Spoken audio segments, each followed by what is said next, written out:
মোৰ নাম শ্ৰীমতী নিজৰা গগৈ মানুহজনৰ প্ৰস্ৰাৱৰ বেমাৰ হয় মানে কৰ্ণীয়া বেমাৰ হৈছিলে তেওঁ পবিত্ৰ মন্দিৰলৈ অহাৰ পৰা নামঘৰলৈ অহাৰ পৰা তেওঁ তেল পানী ব্যৱহাৰ কৰিয়ে তেওঁ নহাকৈ মানে সুস্থ হ'ল আগতে খোজকাঢ়িব নোৱাৰা হৈছিলে এতিয়া চাইকেল চলাই ঘূৰি ফুৰিব পাৰিছিলে এই পৰম পিতা সৃষ্টিকৰ্তা ঈশ্বৰলৈ মই প্ৰথম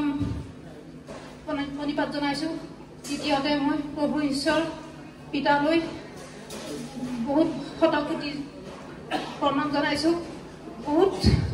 কষ্টৰ বিনিময়ত মানুহজন সুস্থ হৈ উঠিছে আৰু যে ঈশ্বৰে আমাক বহুত সহায় কৰে সেয়াৰ পৰা আমাৰ আৰু গোটেই পৰিয়ালটো ভালৰ কাৰণে মই